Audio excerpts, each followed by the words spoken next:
You have tuned into a world of wit and weirdness, of adventure and terror, of humor and horror. Channel Ab3 is on the air.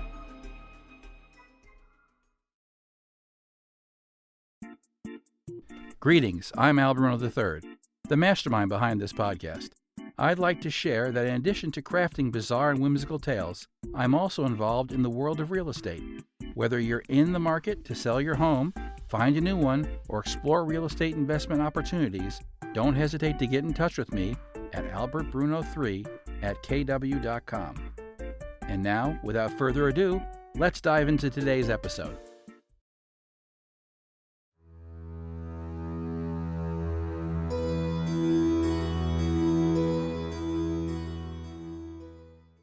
Waiting for the Miracle by Bruno III. Read by Daniel C. Johnson. The first day. Brother Simon and the elders of the fellowship led Judith out of the settlement of Arbaton, through the tall corn stalks, to the brown sawgrass that covered the meadow of Larn. They would go no further, because the Vulgate of the Magna Mater decreed that from this point on, the supplicant must walk alone. Judith wore only a thin white robe with a cowl. Judith was younger than most supplicants, barely a woman in the opinions of some, but she had learned every verse of Cybele's writings, and she had passed the test of purity and strength with ease. No one could deny she was ready for this. As was the custom, the soil of the meadow had been sprinkled with shards of broken glass. They gleamed in the morning light like dewdrops. Judith walked carefully, but the flesh of her bare feet was ragged and bloody by the time she reached the Vessel of Transubstantiation. To an outsider, the vessel would look like an old steamer truck, but it had been blessed by Brother Simon in the name of the Holy Mother. Now, every angle and surface was infused with divine power. Kneeling beside it, Judith lifted the lid and felt along the inside, her fingers tracing the rope handle that had been added. Judith looked back to see the elders watching her, ready to pray when she took her place in the vessel, and ready to give chase if she tried to run, tried to make it past the tall fences to the interstate. Judith remembered the last time that had happened. The way the failed supplicant, Lillian, had been dragged back to the settlement. The way she had been tied down and given 100 lashes. That had been 10 years ago. The woman still lived. Her home on the north side of the settlement, where she made candles and sour wine.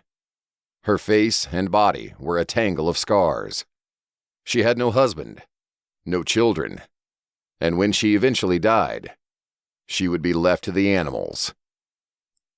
Was that what made the ruined woman come to Judith last night? Lillian had whispered through her window that trying to escape had been the best decision she'd ever made. Alone in the meadow, Judith prayed that she would have the strength to survive the inner wilderness, and that Cybele would find her worthy. No supplicant had been found worthy in over a generation, leaving the fellowship without a Holy Mother. Now, there was only Brother Simon to lead the way. Brother Simon, who had gelded himself to prove his devotion. Judith admired him, and like him, she had no intention of turning away from her great calling. She had wanted this since she was 12 years old, and hadn't there been signs and portents to encourage her? Finally, it was time to climb into the Vessel of Transubstantiation. To fit, she had to tuck her knees up tight beneath her and bend down until her head was almost level with them. After a moment's fumbling, she found the rope handle attached to the inside of the steamer's trunk lid. She gave it a good, hard tug. Nothing happened. She pulled again. Still nothing. The lid wouldn't quite close. There was half an inch of space, keeping the trunk from clicking shut completely. She shifted around a little, trying to make herself smaller, and exhaled for as long and hard as she could. Then, she pulled again on the handle. The lock clicked She listened for the elders to approach and checked to make sure she was secure.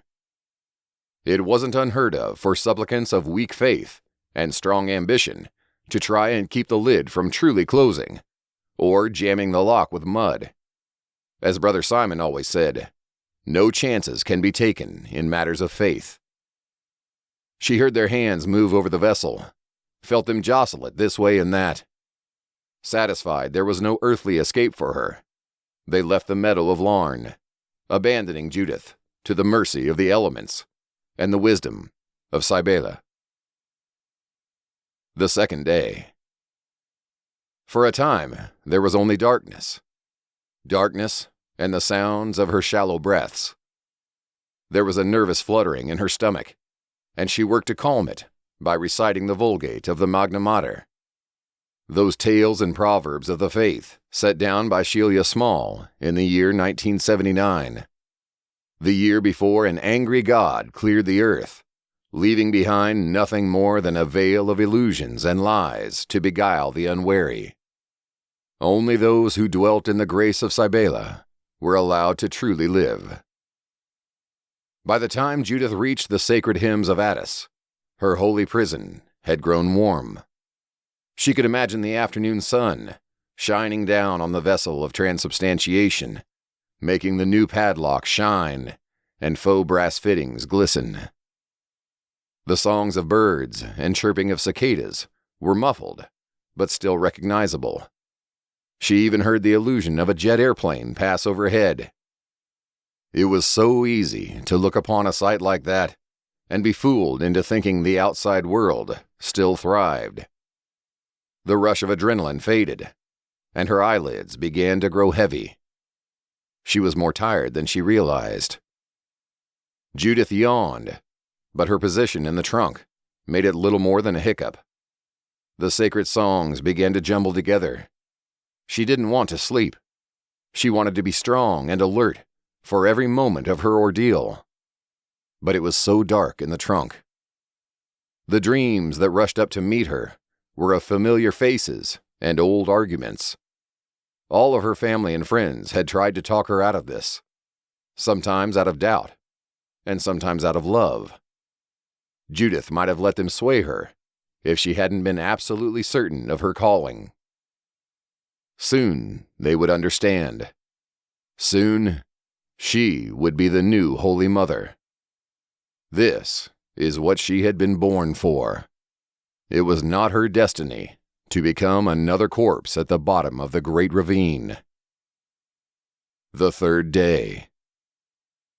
It was night when she awoke again, the bird sounds replaced by crickets and frogs. Her shoulders and spine were aching, and her feet had gone numb. She wanted to inhale deeply, but the unnatural posture she was held in prevented that. It felt to Judith like she was trapped in a giant fist that was slowly closing in around her. Was that it? Was the vessel of transubstantiation somehow shrinking?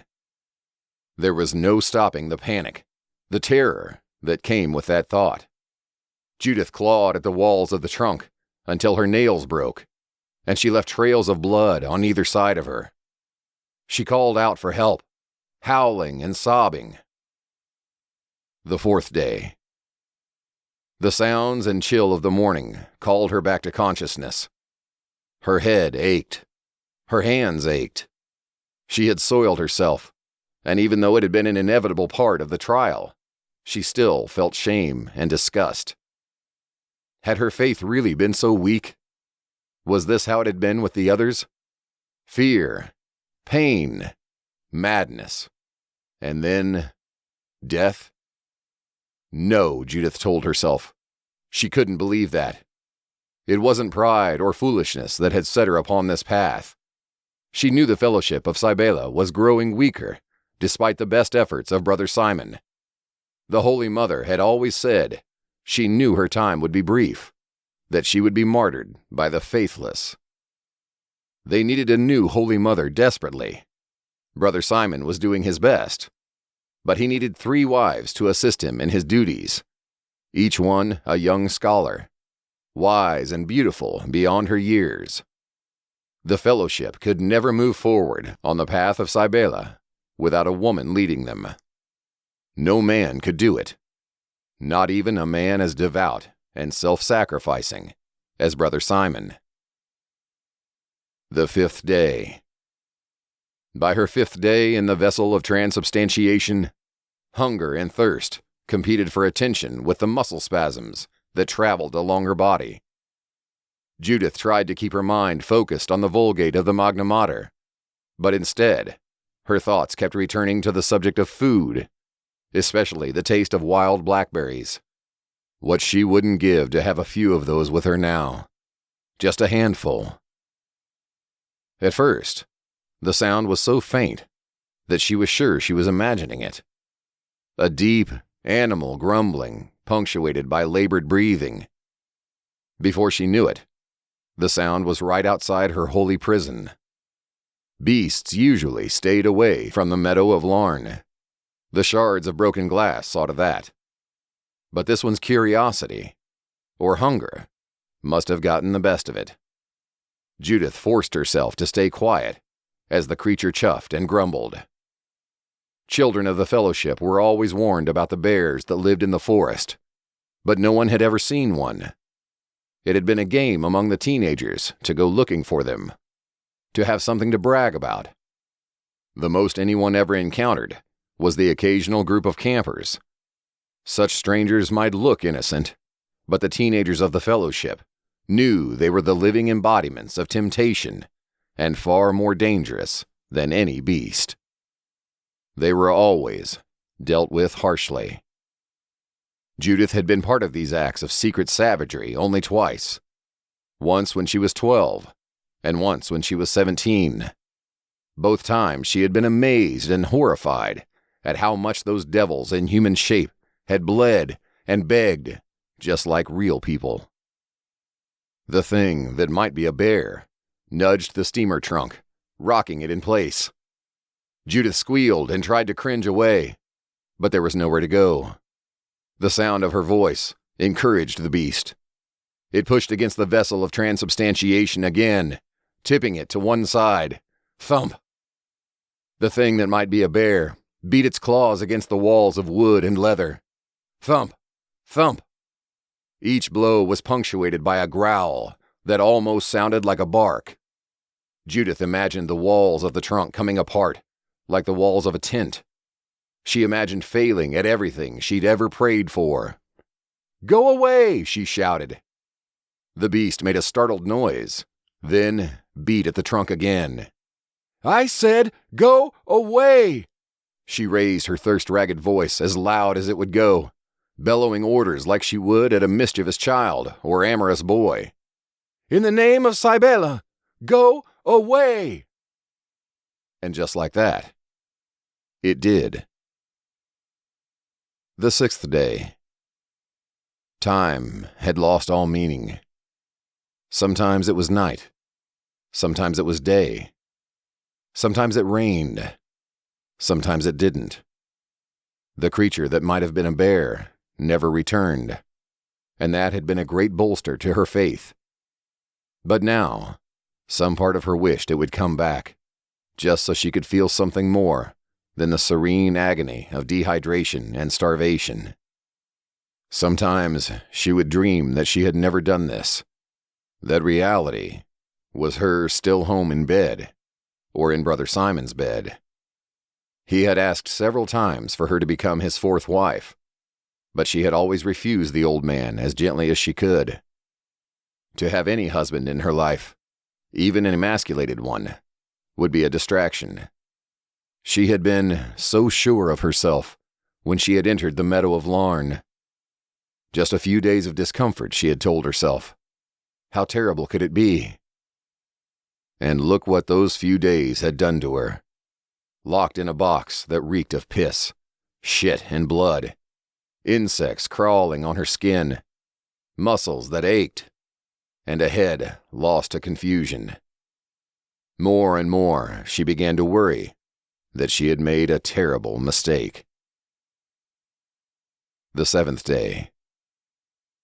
It had been so long now, so long that she felt like she was already dead and rotting away, that she was a corpse that prayed to a goddess that didn't listen.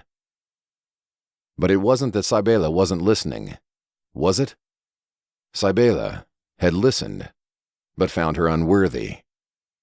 And what was the fate of the unworthy? Death.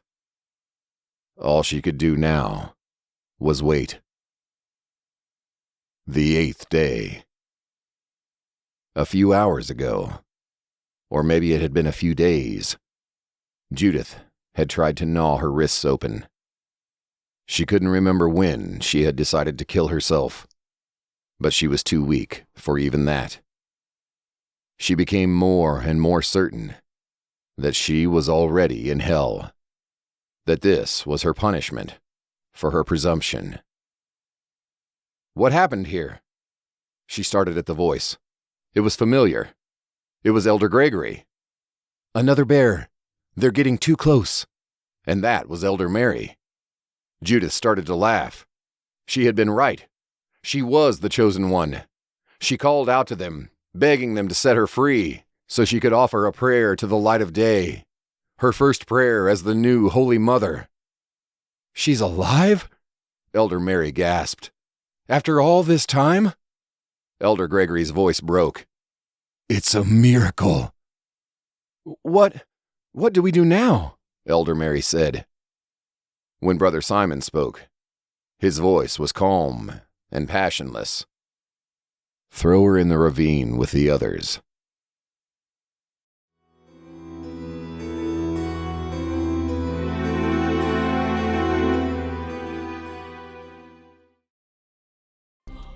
Waiting for the Miracle was written by Bruno III. It was produced and read by Daniel C. Johnson. Our unpaid scientific advisor is Adam J. Thaxton. The Channel Ab3 theme was written and performed by Rachel F. Williams.